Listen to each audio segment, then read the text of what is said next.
welcome back to my channel, and hello if you are new here. In today's video I will be discussing the empty houses in your birth chart and how to make sense of them. Are they good? Are they bad? Are they scary? Does that mean I don't have the influence of those planets? In this video I'll be touching on all of those topics today, so have no fear and let's get into it.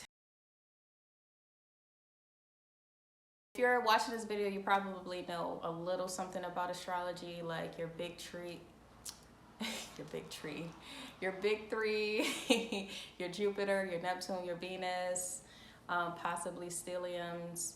If you don't, it's okay, because I'm going to tell you everything you need to know so you can understand as much as I possibly can with all of the information that comes with astrology as a system and a formula to understand yourself. So first come first,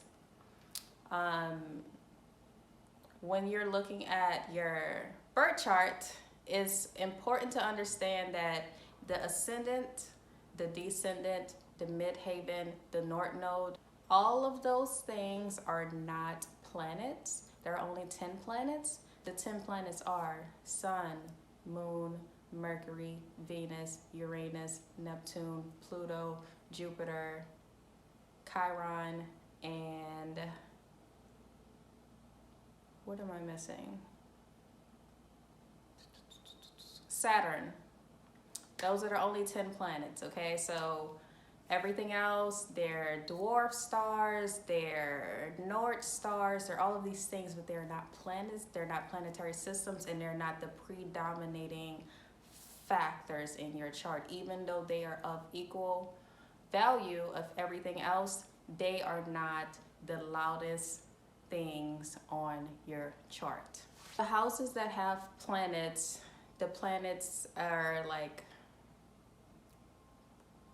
the planets bring drama to that house, right? So like imagine the planets as actors inside of your house. So 3 planets in a house, imagine it as if it's like there's 3 actors on the stage and they're all competing for the lead role, right? So it's like it's constant chatter. And usually when you have, a little bit off topic, usually when you have 3 to 4 planets in a house, that's a stellium, that's a whole nother conversation.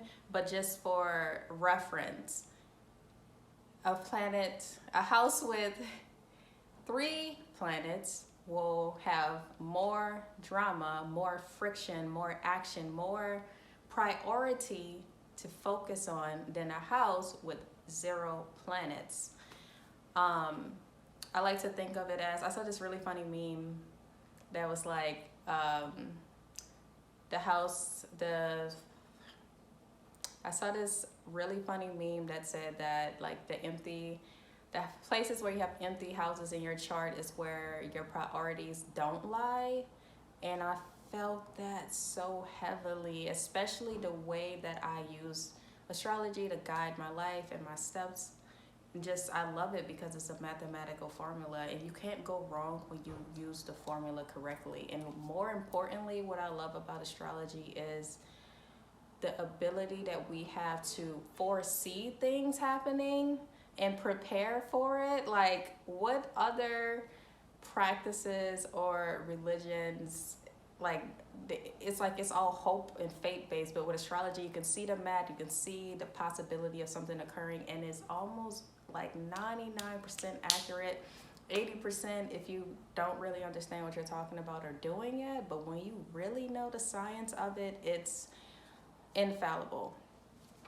Anyways, so come back. Sorry, I went on a little tangent. I'm coming back though. So basically, like I was saying, let's look at the houses, right? First house is self. Second house is value. Third house is communication. Fourth house is home and family. Fifth house is fun and children. Sixth house is work and vocation. Seventh house is relationships and marriage. Eighth house is sex and legal matters, custody, joint custody matters. Ninth house is higher learning and long distance travels. 10th house is career and the father. 11th house is humanitarian work and also social groups.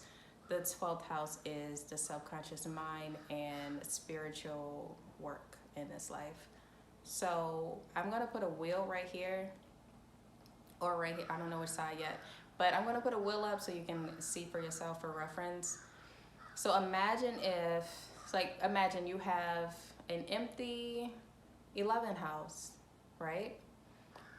Even though your 11th house is empty, and this is the house of friends and social groups and humanitarian work and all of the and technology and progression and all of these things, it may feel like on one hand like, oh well, am I not going to be able to accomplish these things in this life because I have no planets here? Absolutely not. That's not the case. It literally means that this energy is not at the forefront of your mind because there's no planets in there bickering and arguing and forcing you to focus on this. It's kind of like it's a passing thought. It's not a priority. It's really not. Like, that's why I love that meme so much, and it's why I'm making a video, because I felt like there was no better interpretation of it than this. Like, it's not a priority, but it's always a factor, because with astrology, everything ties in. There's 12, those 12 houses, there's 12 zodiacs, there's 10 planets. So everyone's bound to have an empty house. But what's most important is each house has a ruler, because everything is connected. So the 11th house will be connected to the 11th sign.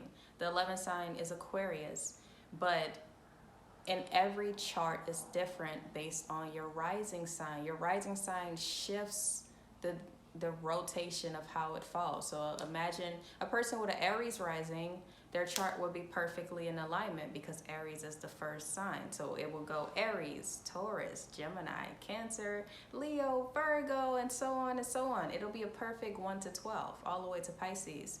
But a person with a Libra rising, it will go Libra, first house, Scorpio, second house, Sagittarius, third house, Capricorn, fourth house. You get it? So let's just say, for example, your 11th house is in Leo. You will have to find the ruling planet for Leo to see how you're supposed to gather this energy in this life, where that planet is. Say, for example, your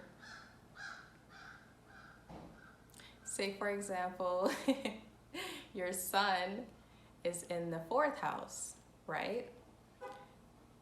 Just by proxy, the energy of the 11th house, that technology, the socialization, friend groups, humanitarian, the energy of it will be all encompassed by that sun, by the fourth house sun energy. So you'll know to implement your value for friendship, socialization, and gathering all comes down to feeling like home, feeling like family, like having that structure, having that foundation, having that mothering, nurturing feeling. And if it's not present, it's not going to be a priority. It'll be easier for you to let go of friendships than a person that has 3 to 4 planets in the 11th house, because they entire value system and identity is tied to how they are connected to other people, how much they're advancing in society, how much they're doing for others.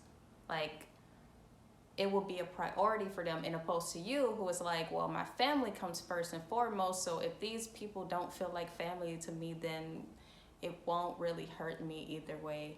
And it also will be so easy for things to come and go, and it won't be as much pressure for you, in opposed to a person would have the 11th house placement.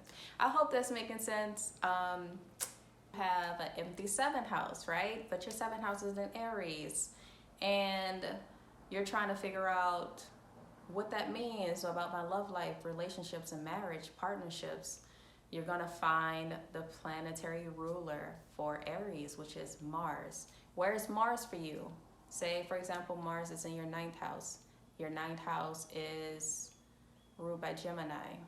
If your 9th house is ruled by Gemini and it's in your Mars is in the 9th house, and the 9th house is ruled by Gemini. In this case,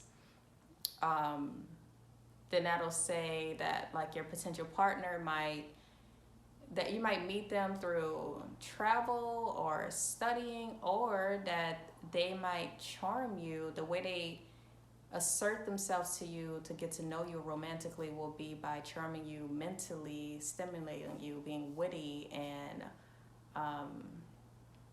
inventive in the ways that they approach you, and opposed to someone that might have an empty Aries 7 house with Mars in the 4th house. The person with whom you might have a romantic partnership might be more nurturing and family oriented and stable, and literally pouring into you from a place that is almost like mothering and letting you know that they're a safe space and they're not going to go anywhere because of that 4th house nature of Cancer. Don't have a placement in a house. It does not mean that energy is not alive and well, because all of the energies coincide. Like, if every zodiac sign is associated with a body part, do you really think that just because your house is empty that you can completely deny an aspect of your life? No. It just means that aspect of your life will cause the least amount of resistance because it's not a priority for you, so it won't be as much of an emotional burden as it would be for other placements that are. So for example, like I said, ascendants and descendants are not planets. So if you're a Libra rising, right, and you have no other placements in the 1st house, that means your 1st house is empty. And since the 1st house has to do with the self, it doesn't mean that you have no self or no understanding of the self, but it does mean that you need to find the planet ruler for Libra, which is Venus. Wherever your Venus is, I'm just going to give an example from my chart. My Venus is in Sagittarius, and my Venus is also in the 3rd house. What does that mean for myself, for my understanding of self and my identity? That means that one is in Sag, which is a whole nother thing. Like, it's in Sag, so it's ruled by Jupiter. So it's like I have this abundance and luck on top of the fact that it's in the 3rd house, which rules communication, siblings, short trips, and all of the other things. By it being there, it means that myself, my identity, is tied into how I communicate with others, how I'm understood by others, the relationships that I have with my siblings and family members, the relationships that I have with my neighbors, my ability to travel and do things and become enamored with things without any restrictions on my freedom, especially when it comes to teaching and learning, which is why I'm here on YouTube teaching you as I learn, because the more that I understand myself, I want to help, I want to share, I want to give my perspective, because everyone has a different perspective, but I want us all to become the best version of ourselves. And I really truly believe that astrology has the formula for you to get it, but your formula will be unique to you. I just want to help you get there. So typically when you look at your birth chart, you will see Mercury very close to your sun and Venus very close to your sun.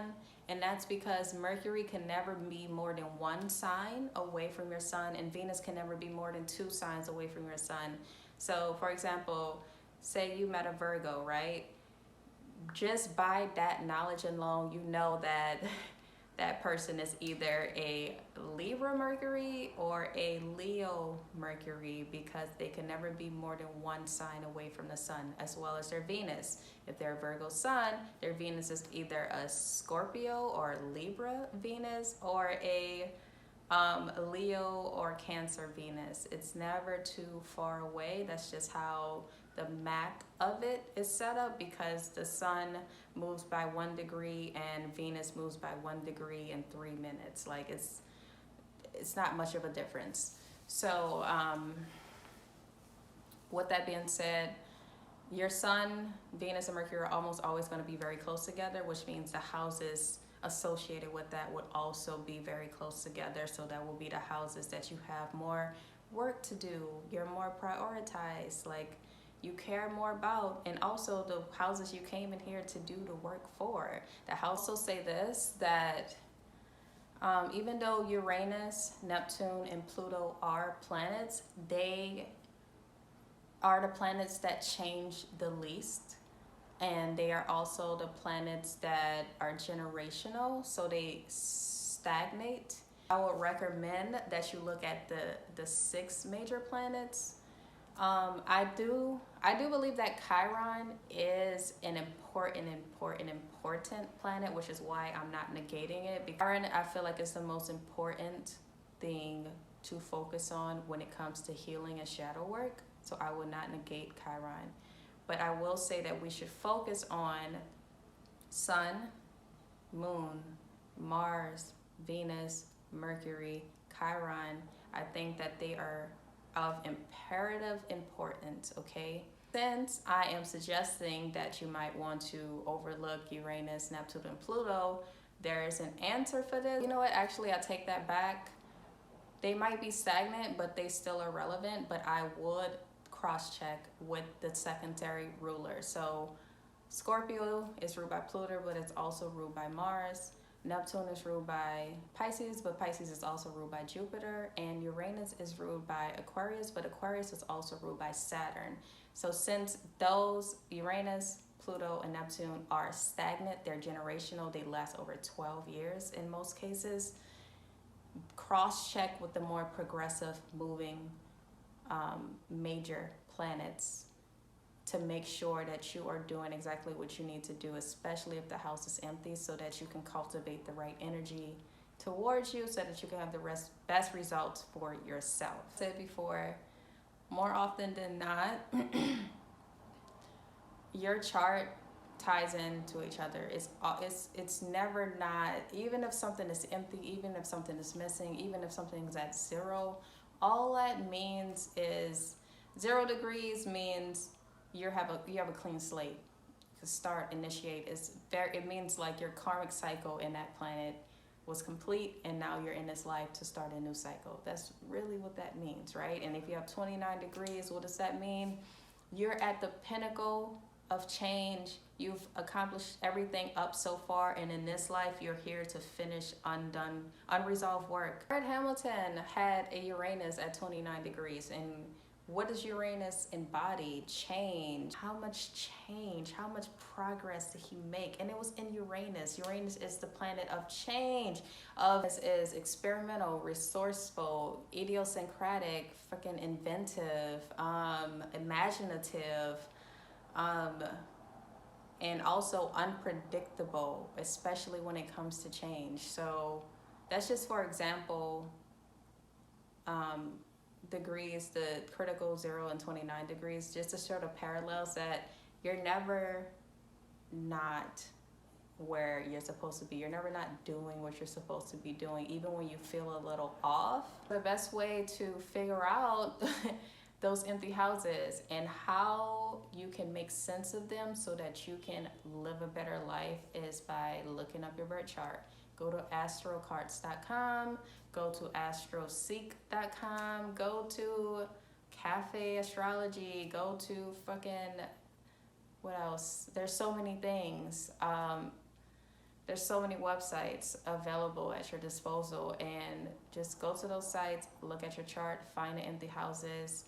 I'm going to write in my description the planets and the planetary rulers, and also the houses.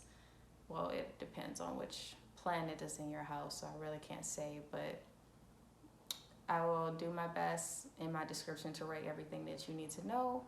And hopefully this helps someone, because it's helped me, and I study astrology like a maniac. Like, I'm obsessed with astrology. It's just my favorite mode of understanding myself, aside from human design.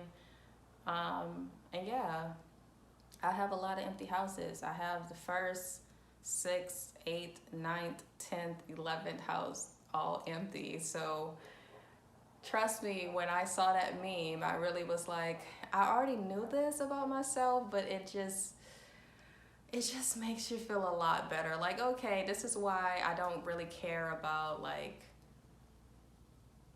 friends coming and going. This is why I don't really care about like my career or my legacy per se, even though, because I value freedom more than anything. I value like home and family and like, because at first I thought I was just this crazy rebellious spirit, but once I saw that I only have planets in my second, third, fourth, fifth, seventh, and 12th house, that's literally marriage, that's spiritual work, which is what I'm doing now, that's children, which I have a child, that's home and family, which stability, having a home and a family is everything to me. That's marriage, that's savings, finances, and value systems. I'm very big on that. And opposed to someone that might have strong placements in the 11th house, they're gonna be so focused on friend groups and society and socializing and having that unit outside of the home. It's two different value systems. And the better that you understand that, the more that you'll be able to fish out like who in your life you can willingly do the work with, and who in your life is just so deeply incompatible with you that it's like, it's no big deal. There's no love loss. It's literally like, you're unbeneficial for me. The more you try to force your logic or value system on me, it's hurting me. Like when other people help hurts, you have to like distance yourself from that, because at the end of the day, you are your biggest ally, you are your biggest cheerleader, and you're the only person that is capable of getting you where you need to be in life. Along the way, I forgot that, like by me like prioritizing home and family love, which I didn't even know I was such a romantic and wanted marriage until like my previous relationship, when I realized I don't want to be passed around. You know, like I don't want to be that girl that just sleeps with everyone that comes along. Like I want to be that girl who is married and has fun with my partner in a safe, secure home environment. Like everyone's different. So figure out what you like, figure out what you value, figure out what's your priority, and don't let anyone tell you otherwise. Thank you for watching. I really hope you enjoyed this video. If you did, please put 777 in the comments. I appreciate you guys so much, and I'm looking forward to making more videos like this for you. Okay, take care, and as always, be good to yourself and take care of yourself.